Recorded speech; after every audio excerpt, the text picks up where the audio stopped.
उपन्यास गुनाहों का देवता, लेखक धर्मवीर भारती। एपिसोड 3, विवाह और एक मृत्यु।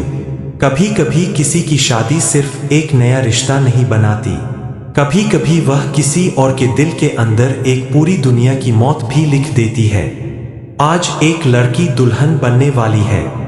घर में रोशनी है, लोगों की आवाजें हैं, हंसी है, रस्में हैं। लेकिन उसी घर के एक कोने में एक लड़का खड़ा है, जिसकी पूरी जिंदगी अभी अभी उससे दूर जा रही है। उस लड़के का नाम है चंदर और वह लड़की सुधा। पूरा घर रोशनी से जगमगा रहा था। आंगन में रिश्तेदारों की भीड़ थी। हंसी, बातचीत और रस्मों की आवाजें हर तरफ फैल रही थीं। सब कुछ वैसा ही था जैसा हर शादी में होता है। लेकिन इस शादी में एक खामोशी भी थी। वह खामोशी किसी को सुनाई नहीं दे रही थी। वह खामोशी चंदर के भीतर थी। चंदर मन ही मन सोच रहा था, सुधा, आज तुम दुल्हन बन रही हो और मैं वही चंदर हूं जो हमेशा तुम्हारे साथ हंसता था। लेकिन आज तुम्हारे इतने पास होकर भी तुमसे सबसे ज्यादा दूर हूं। कुछ ही देर बाद सीढ़ियों से धीरे धीरे एक दुल्हन नीचे उतरी।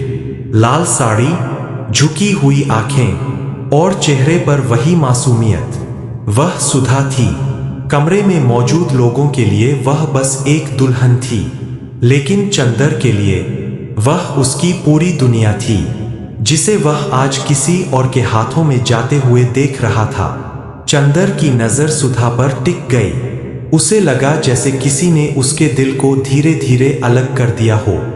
सुधा ने भी एक पल के लिए चंदर की तरफ देखा, बस एक पल। उन आंखों में बहुत कुछ था, कहने के लिए बहुत कुछ, लेकिन दोनों में से किसी ने कुछ नहीं कहा।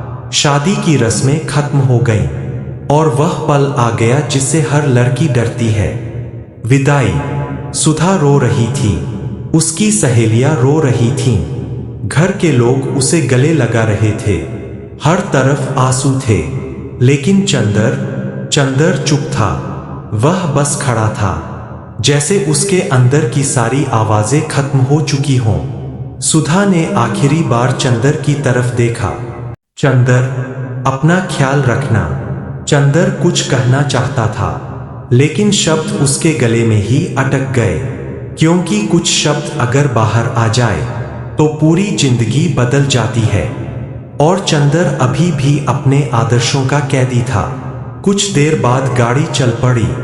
सुधा धीरे धीरे उस घर से दूर चली गई। उस गाड़ी के साथ चंदर की जिंदगी का सबसे खूबसूरत हिस्सा भी दूर चला गया। रात बहुत गहरी हो चुकी थी। घर अब लगभग खाली था। हंसी और शोर की जगह अब खामोशी ने ले ली थी। चंदर अपने कमरे में अकेला बैठा था। वह खुद से पूछ रहा था, यह मैंने क्या कर दिया? मैंने ही तो कहा था कि सुधा की शादी होनी चाहिए। मैंने ही अपने आदर्शों की बात की थी।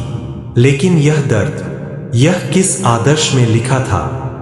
पहली बार चंदर को अपने ही विचारों पर शक होने लगा। पहली बार उसे लगा कि शायद उसने अपने दिल के साथ अन्याय किया है।